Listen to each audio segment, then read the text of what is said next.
А сейчас время актуального интервью на Якутия-24. В столице региона, городе Якутске, определили победителей регионального чемпионата «Обилимпикс». Напомню, что это конкурс профмастерства среди лиц с ограниченными возможностями здоровья. Впереди еще национальный финал, который пройдет в Москве. Что дает конкурс для его участников, как влияет на рынок труда и какие перспективы открывает для профессионального роста молодых специалистов, об этом мы сегодня поговорим с заместителем министра образования и науки Якутии Михаилом Присяжным. Михаил Юрьевич, здравствуйте. Здравствуйте. Почему конкурс назвали «Обилимпикс»? Откуда взялось такое название? Конкурс это на самом деле это часть международного неправительственного движения, которое направлено как раз на инклюзию. Инклюзию, то есть это возможность вовлечения в систему образования людей с ограниченными возможностями здоровья или с инвалидностью. По сути, «Обилимпикс» это «Ability» возможности. То есть, по сути, это олимпиада возможностей. То есть мы делаем возможным для тех людей, которых на самом деле, с точки зрения нашего понимания системы образования, это особые образовательные потребности. То есть для того, чтобы они смогли себя чувствовать частью общества, спокойно себя реализовать в профессии, нужно на этапе получения образования чуть-чуть им помочь. То есть сама идея и сам конкурс, они являются международными? Это международный, да, это международный формат. Соревнования проводятся уже не первый год. Каковы были особенности конкурса в этом году? Действительно, вообще в России всего 5-й год проходит. Наша республика присоединилась в 2016 году. Уже есть достаточно большая история, но даже мы совершенствуемся. В этом году это принципиально важно, то, что у нас впервые появилась категория «специалист». Это, получается, школьники есть, и вот есть студенты, есть специалисты. Специалисты – это уже работающие люди. И в этот раз, правда, удалось сформировать пока только по 2 компетенциям. Это компетенция предпринимательства, которую очень активно Якутский финансово-экономический колледж реализовывал с Министерством предпринимательства. И большая компетенция с большим количеством заявившихся – это медицинский и социальный уход, которая компетенция была организована не в Якутске, а была организована в Нерингре на базе Нерингринского медицинского колледжа. Что важно, что там участвовали, например, санитары из Серебряного Бора, целые группы фельдшеров, которые работают на скорой помощи в Нерингринской центральной районной больнице, и специалисты также других медицинских учреждений, которые тоже приняли участие. То есть это особая категория уже для работающих. Давайте тогда более подробно обсудим, какие компетенции были представлены вообще и в каких городах. Дело в том, что когда только начинался «Обилимпикс» у нас в Якутии, у нас было совсем немного компетенций, и по сравнению с 2019 нынешним годом их количество выросло в разы. С чем это связано и какие новые компетенции пришли к нам? 16-й год, я вспоминаю, это весь чемпионат проходил на Чернышевского, на базе Якутского технологического техникума сервиса, было всего 5 компетенций.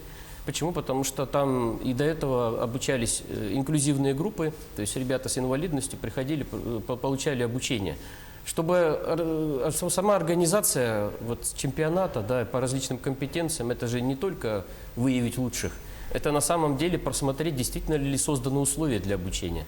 Потому что все, что используется в чемпионате, даже не только оборудование, не только эксперты, а сам вход в здание, само перемещение по зданию, доступ ко всем возможностям, которыми пользуются все обучающиеся, это и как раз и есть задача инклюзии.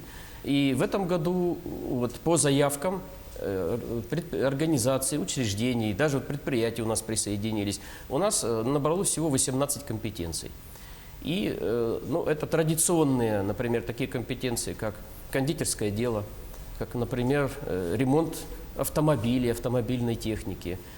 Как я уже сказал, например, медицинский массаж.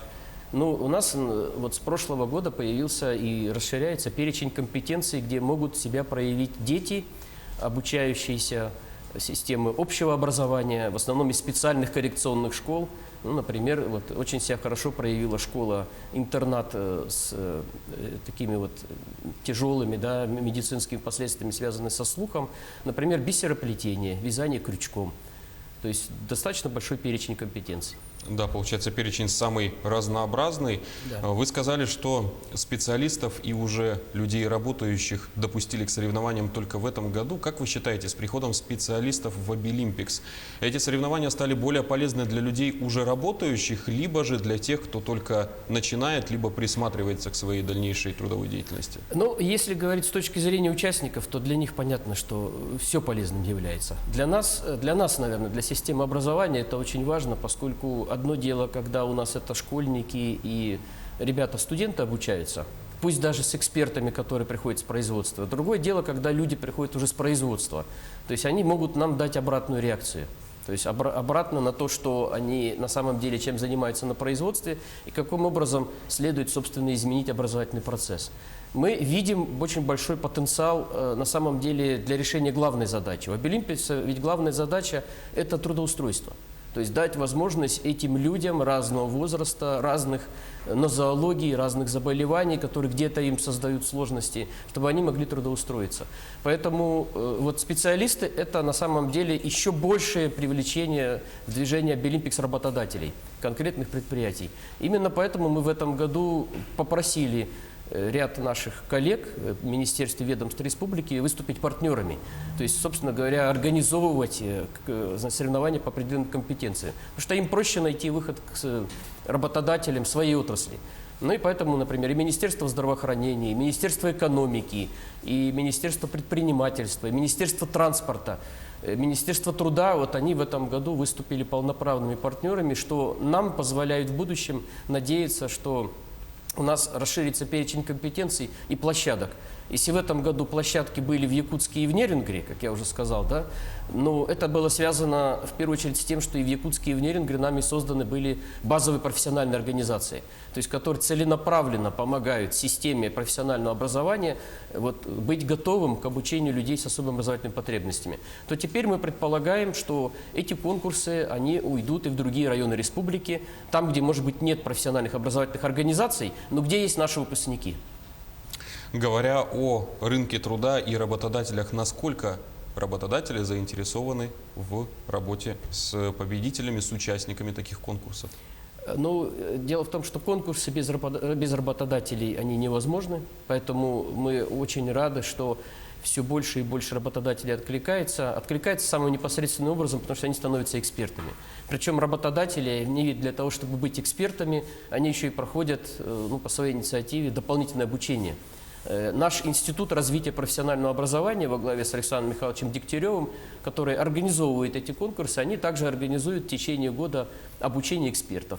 Около 150 экспертов, по-моему. Да, ну у нас, видите как, у нас в этом году 130 участников, порядка 150 экспертов, и всего более 200 было привлечено волонтеров. Потому что это действительно целая система, которая позволяет адаптироваться. И вот я тоже отмечал уже несколько раз в этом году во время деловой программы, очень интересная деловая программа была с нашей программой связана, где были как раз высказаны в том числе и сложности. Сложности, как еще раз отмечу, это, конечно, индивидуальный учет ребят, участников чемпионата, без разницы, там, победители, не победители, и то, как они доходят до рабочих мест. То есть наша задача, конечно, проводить вот этот мониторинг.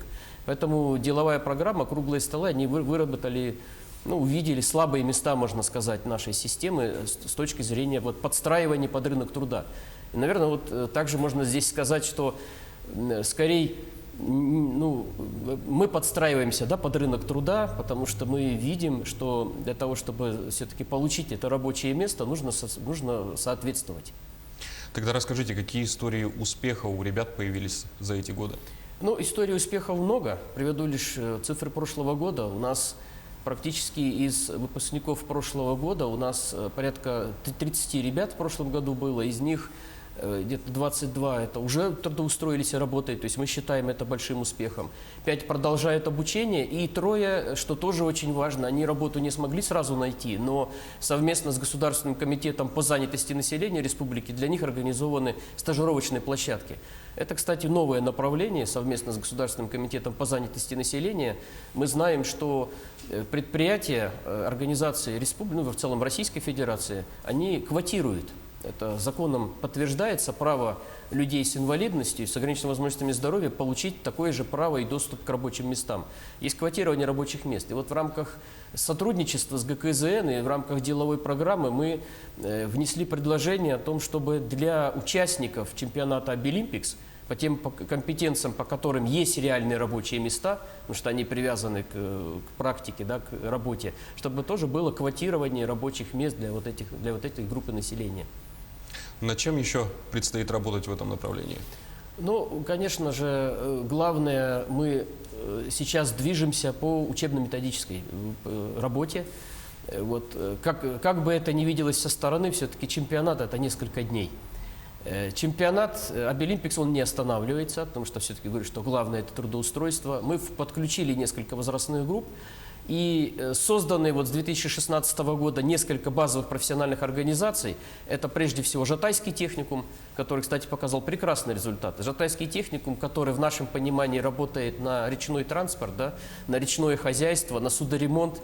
Тем не менее, в этом году у них ребята победители компетенций и по поварскому делу, и по кондитерскому делу, и медицинский массаж, и многие другие. То есть у них инклюзия стала массовым. То есть ребята приходят не просто в отдельные группы, например, медицинский массаж, это уже известно в республике, это люди с ограниченными возможностями по зрению, они приходят и становятся прекрасными массажистами. Но теперь Жатайский техникум, как базовая профессиональная организация, они принимают на обучение в инклюзивном порядке по всем специальностям.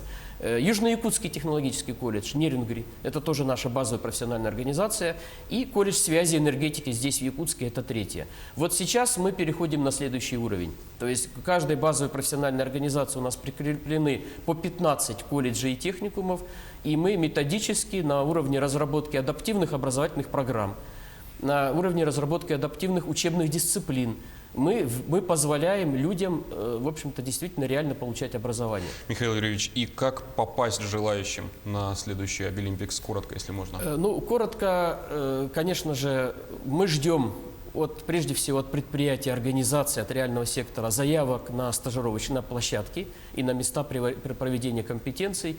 И на сайте Института развития профессионального образования размещена вся информация для мастеров производственного обучения, для руководителей организаций, учреждений. Мы надеемся, что действительно и школьники, и обучающиеся, и специалисты будут частью этого движения. Мы тоже будем надеяться, что они станут частью этого движения, их будет становиться как можно больше. Михаил Юрьевич, спасибо, что выделили время ответить на наши вопросы. А я напомню, что мы с заместителем министра образования и науки Якутии Михаилом Присяжным обсудили конкурс профессионального мастерства Обилимпикс.